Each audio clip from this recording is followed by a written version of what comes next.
साल 2008 जब एमसीयू का वजूद खतरे में था, तब एक ऐसी मूवी आई जिसने ना सिर्फ किस्मत बदली बल्कि सुपर हीरो सिनेमा को हमेशा के लिए रीडिफाइन करके रख दिया। तो जी हाँ दोस्तों, आज हम बात करने वाले आयरन मैन फर्स्ट मूवी की। सो हेलो दोस्तों, मेरा नाम है सुमित और आप देख रहे हैं मूवी टॉक्स। इस मूवी में कहानी है टोनी स्टार्क की, जो कि एक जीनियस है और साथ ही बिलियनियर भी है, और साथ ही वो हथियारों का सबसे बड़ा व्यापारी भी है। लेकिन उसकी ज़िंदगी तब यू टर्न लेती है जब वो अफगानिस्तान में अपनी ही कंपनी की बनी मिसाइल से घायल हो जाता है, और फिर टेन रिंग्स नाम का एक टेररिस्ट ऑर्गेनाइजेशन उसे किडनैप कर लेता है। किडनैप करने के बाद वो टेररिस्ट ऑर्गेनाइजेशन टोनी स्टार्क को एक गुफा के अंदर ले आते हैं, लेकिन टोनी स्टार्क घायल हो चुका था अपनी मिसाइल से, तो उसके छोटे छोटे टुकड़े जो है उसके चेस्ट के अंदर घुस जाते हैं। लेकिन उसके दिल तक वो टुकड़े पहुंच पाए उससे पहले जो है डॉक्टर येंसन उसके चेस्ट पर मैग्नेट लगाता है, जिससे ताकि वो टुकड़े ना पहुंच पाए।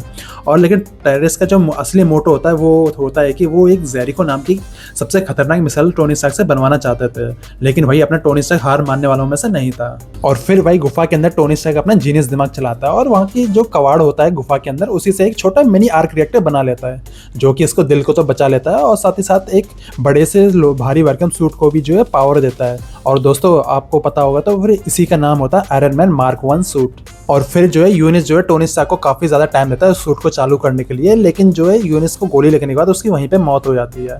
और इस चीज को देखकर टोनी स्टार्क को काफी ज्यादा गुस्सा आता है और फिर गुफा में से तबाही मचाते हुए वो बाहर निकलता है और वहीं से वो अपनी पहली जो है उड़ान भरता है, लेकिन उसकी क्रैश लैंडिंग होती है सीधे रेगिस्तान में।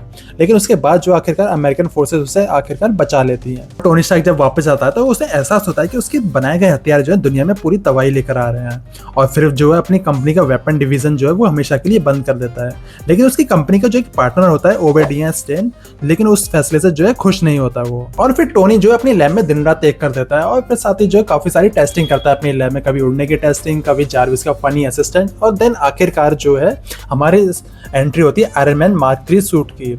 और लेकिन जब टोनी स्टार्क को पता चलता है कि ओबेडिया उसके पीठ पीछे जो है अभी भी टेररिस्ट ऑर्गेनाइजेशन को जो है हथियार बेच रहा है, और फिर उसके बाद आयरन मैन सूट पहनकर जो है वो टेररिस्ट ऑर्गेनाइजेशन का जो है सफाया कर देता है पूरी तरीके से। और फिर ओबेडिया जो है गद्दारी पर उतर आता है और फिर टोनी का जो है नया आर्क रिएक्टर चुरा लेता है, और साथ ही साथ जो है अपने लिए एक बड़ा सा आयरन सूट बनाता है जिसका नाम होता है आयरन मॉन्गर।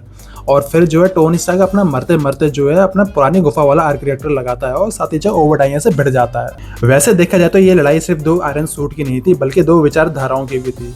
लेकिन टोनी स्टार्क जो है पेपर पॉट्स की मदद से जो है आर्क रिएक्टर को ओवरलोड कर देता है, और साथ ही जो है जब उस आर्क रिएक्टर में ब्लास्ट होता है तो उसमें आयरन मॉन्गर जो है पूरी तरह से तबाह हो जाता है और साथ ही ओबेडिया की भी मौत हो जाती है।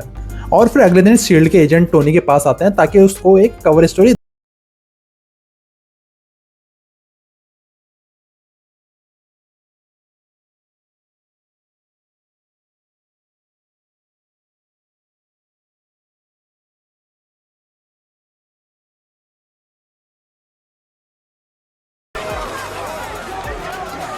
और इसी लाइन के साथ जो है पूरी एमसी यूनिवर्स में तबाही मच जाती है। और फिर इसी के साथ शुरुआत होती है आयरन मैन के एक नए सफर की, वही टोनी स्टार्क जो कि एंड गेम तक लड़ा।